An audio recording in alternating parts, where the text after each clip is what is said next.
So have you ever wondered what it would take to take a pasture and turn it into a garden? Well, that's what we're trying to do this year. And obviously in this last week, we've kind of failed. So we're going to go through a reclaim process. We'll look at some of the stuff that's working, some of the stuff that's not working, and possibly start working on the plans for next year. All right, well, first things first, we got to get rid of some of the stuff that's not working. And what better way to do it than with the old lawnmower?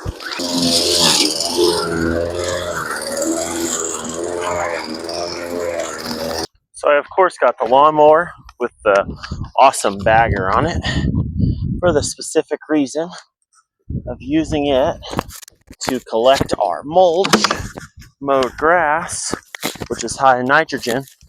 Then the reason why we're going to go ahead and mow it like this and leave it is so that way as the roots break down, it aerates the soil, which will help it better prepare for next year.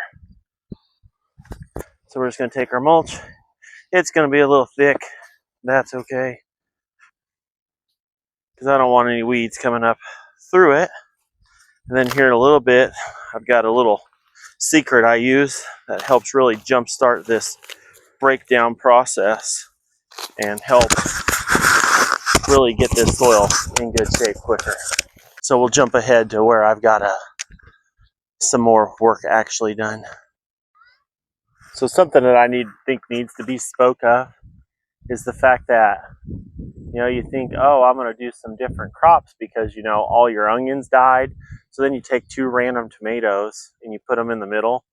Lovely Roma VFs, by the way. And you space them really far apart. And then you realize later on that when you go to lay the mulch and you need to till it to start prepping for spring and fall gardening, that's made it way harder just because you didn't have a plan. So possibly planning your garden out a little better might be a better idea than what I've done thus far. And then that's going to be entertaining because I can't mow between it. But lucky for me, I bought this bad boy. It's a breakdownable stirrup hoe with a rake on it. And this sucker makes everything a little bit less crappy.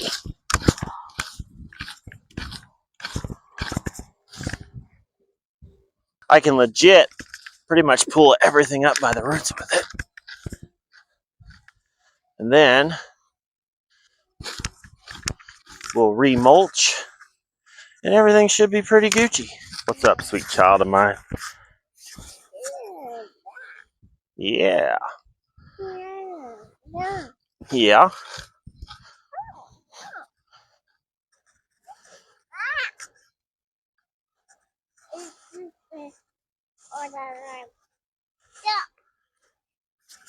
Man, that dirt is soft. I like it. Yeah, I like it, baby gator. Anyway, if you don't have one of these, you need to get you one because they're awesome. All right, well, we're going to have to do some light work, which sucks, but one downside to being away from the garden for a minute is sometimes things go not the way you'd prefer. So we're going to take this marigold. We're going to try to do this as cleanly as possible since I didn't bring my snips out here today.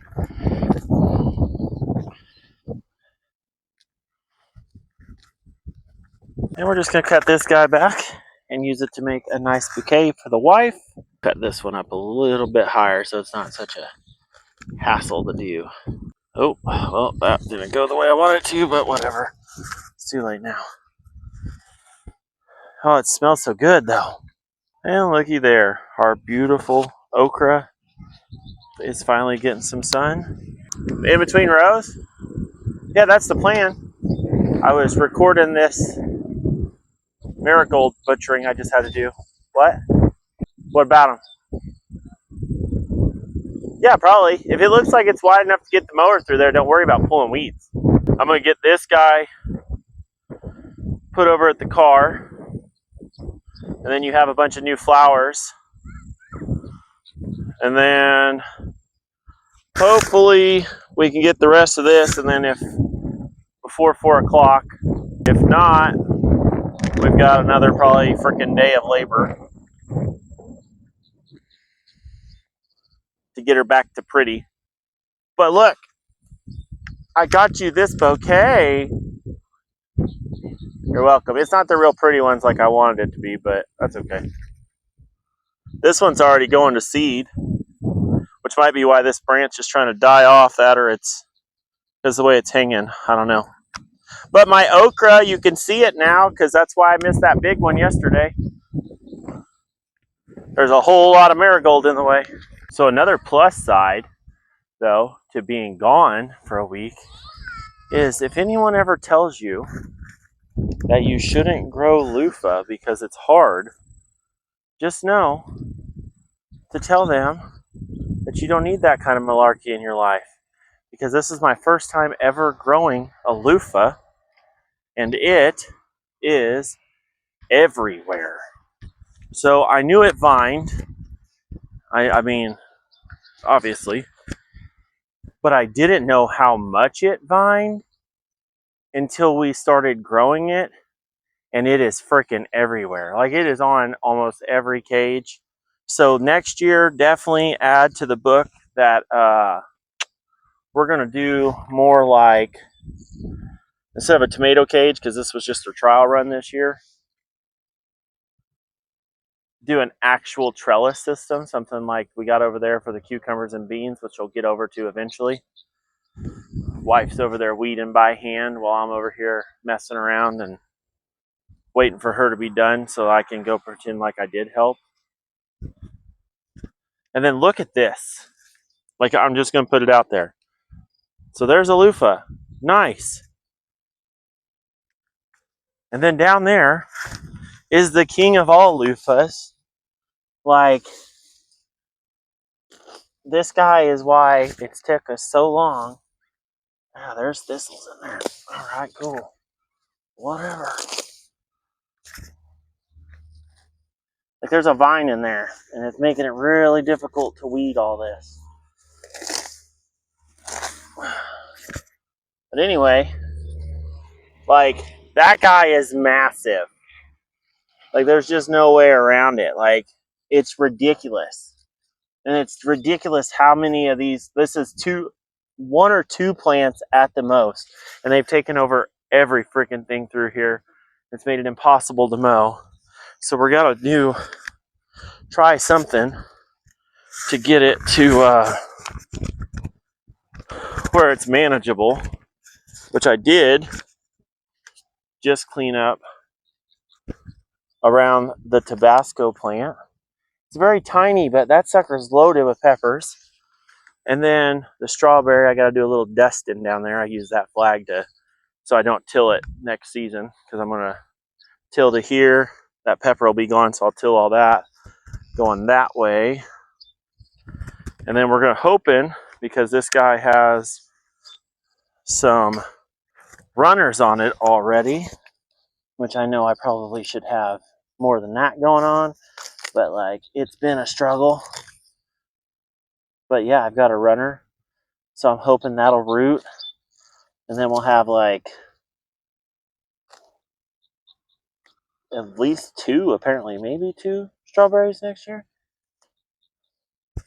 I don't know. I think strawberries could be a good choice. And then for next year's garden, right there, we're going to be putting our thornless, seedless blackberry bush, some kind of breed that's supposed to take over the commercial industry.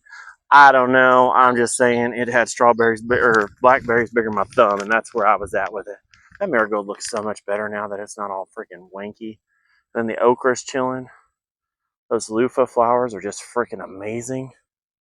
Like, I love it. Like, I'm definitely planting at least 2, if not 3 next year on a big old fence trellis like that, because I'm not doing the whole chase it across all the beds again.